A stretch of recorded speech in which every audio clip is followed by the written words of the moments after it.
Okay, I think I got it. Hopefully I didn't break it. Or delete the one that we just recorded. We'll see. So that kind of gives you a sense of the work of God versus the work of Satan. I think it's important to notice how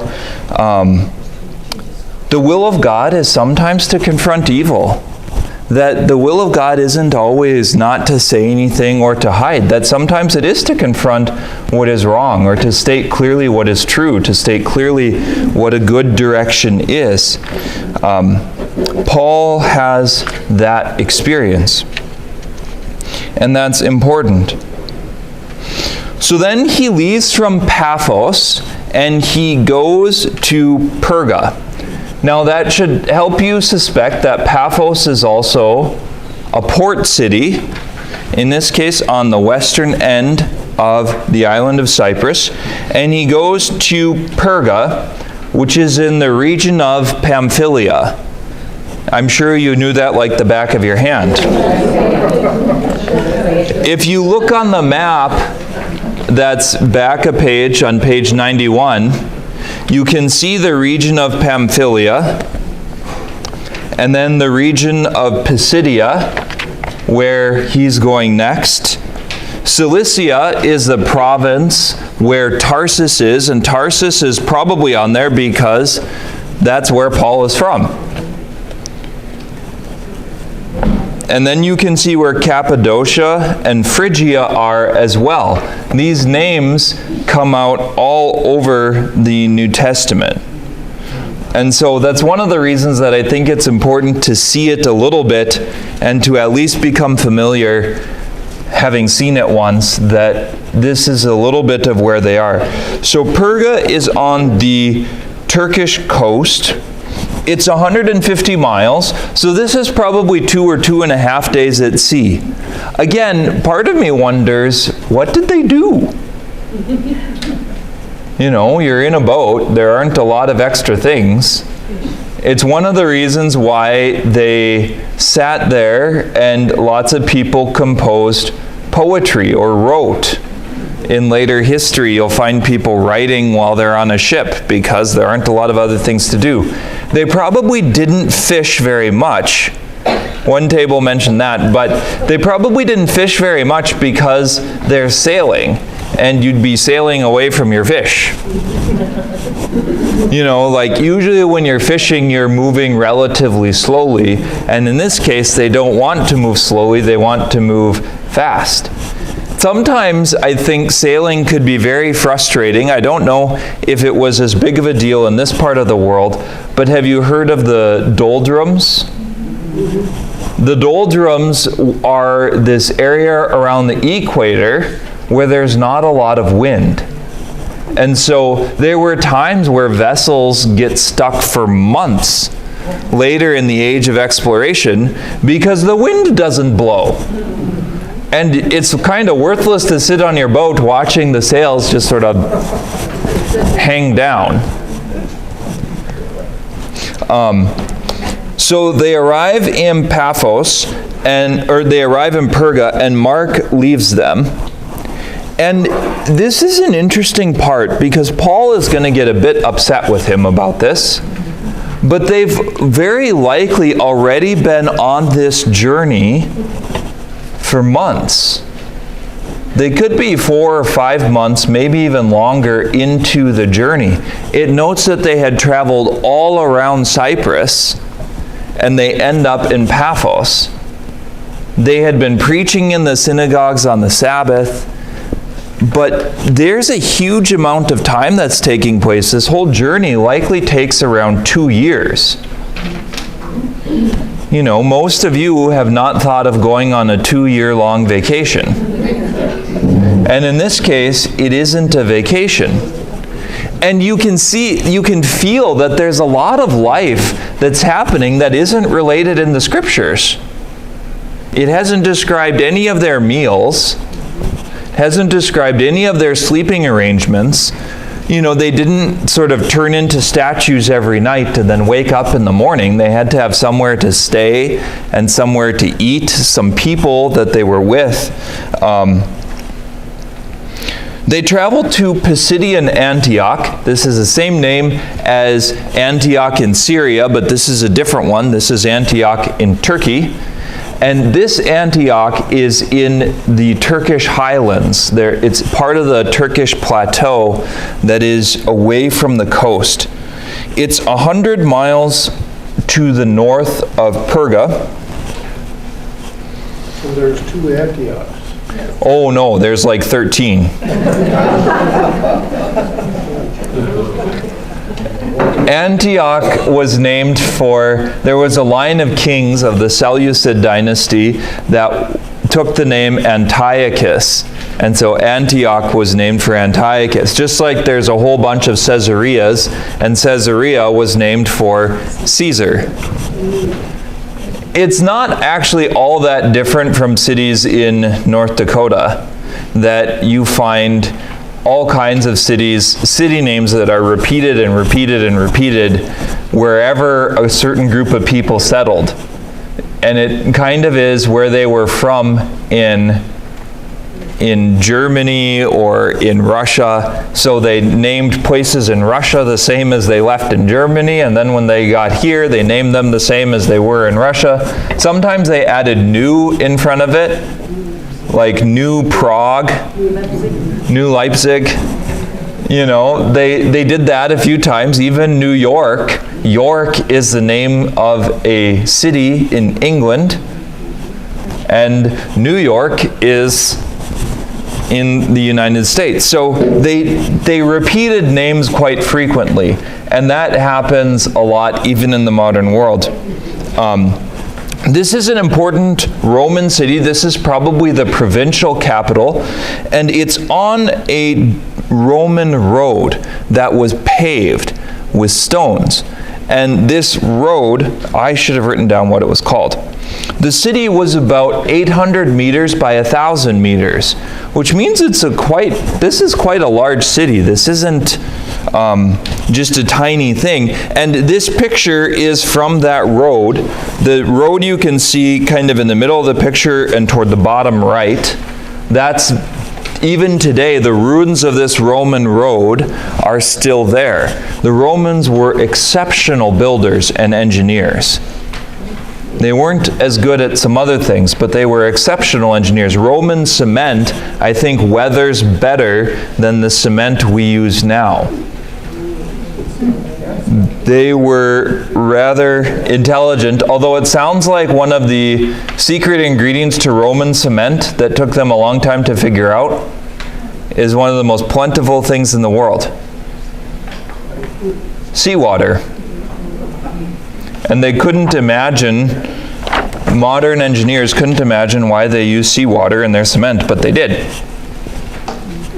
And so it notes that this gives you a little bit of a feel of the region too. You can see that it's not as easy to see without the color, but in the center of that picture is a modern day city or a bunch of buildings.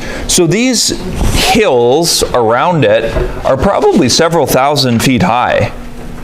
It's not just a little bit. The land goes up and down a lot more than we are used to here in this region.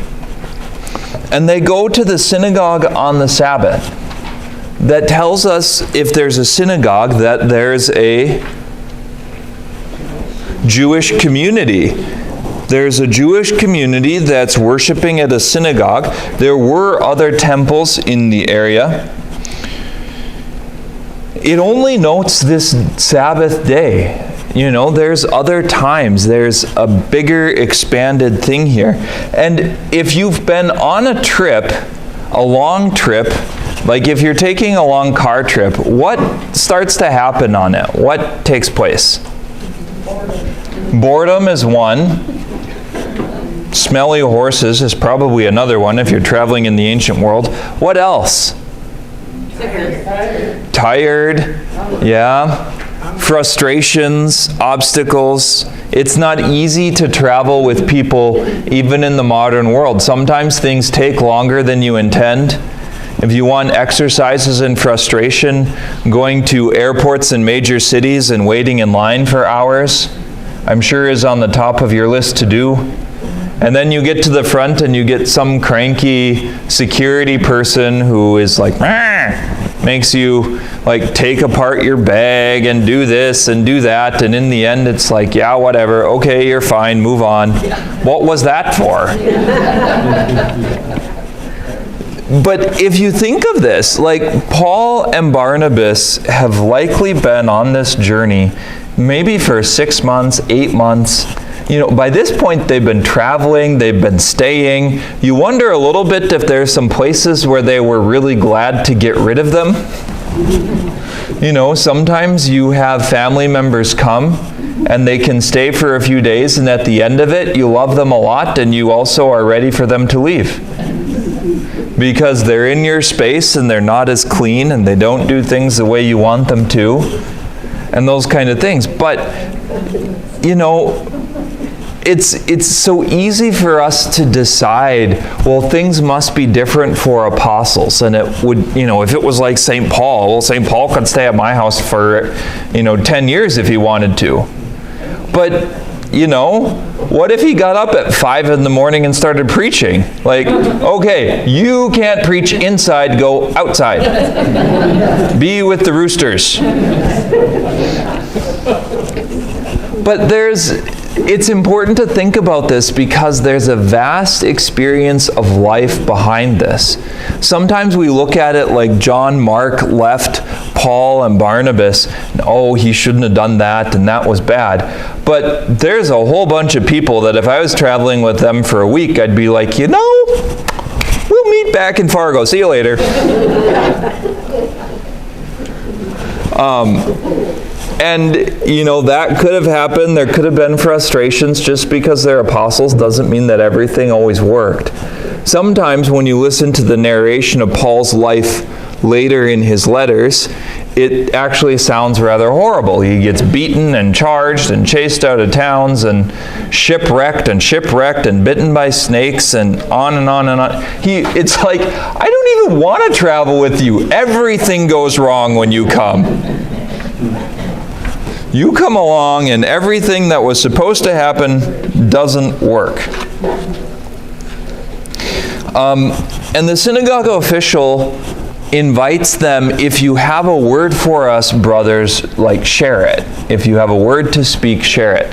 Now, this, I think, is kind of odd, because if you were at a modern day church, I suppose anywhere in the United States, more or less, unless you were in a really small town, you would be surprised if the priest noticed you or the pastor noticed you. I mean, sometimes they ask for visitors.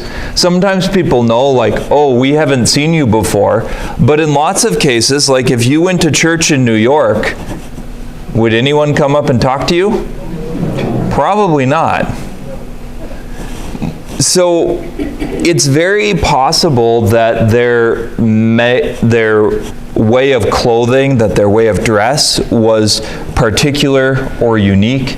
It's very possible that they were given away by an accent. They're likely speaking in Greek here. This is Greek country. Greek gods, Greek culture, olive oil, wine, that kind of thing. In Israel, they probably spoke in Aramaic, mostly. In Antioch, they would have spoken in Aramaic. But here, it's probably Greek, and it would be Greek on Cyprus as well. And so, in some way, they're given away. It's just, they know that they're like, you ain't from here. And they're invited to preach at the synagogue service. There must have been a bit more flexibility and a bit more, synagogue services were more open, that any man who was there was allowed to speak to the congregation. And this to me, sounds a little bit like this synagogue official doesn't quite know what he's in for. Like, well, if anyone has a word to speak. Sometimes this happens when you do a funeral service or a vigil service especially, and people share memories. And most people are pretty good. I had one funeral vigil where the first person got up and they spoke for 40 minutes. So that one I actually left. I had told them that I had somewhere to be at a certain time, and I left. And I met the funeral people at the church the next day, and they said that went on for 2.5 more hours. It started at 7, and I think they didn't leave until 10:30. I was like, yeah, I kind of was suspicious. But there's another possibility here that's the case, that the synagogue official asks Paul to speak because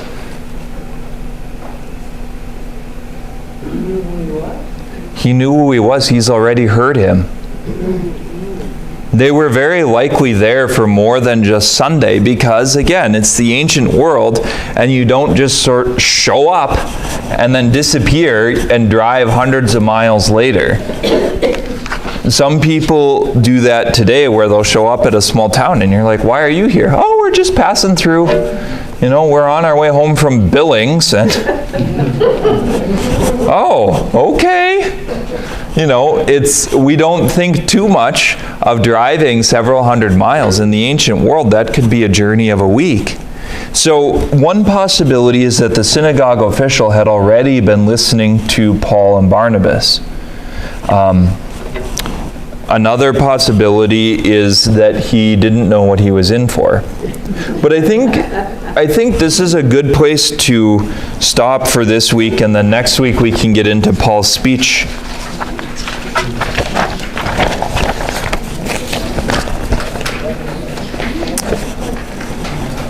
So you're lucky. You get to answer the rest of the questions next week. Thank you again to Vicki for bringing the cake and the muffins, I think.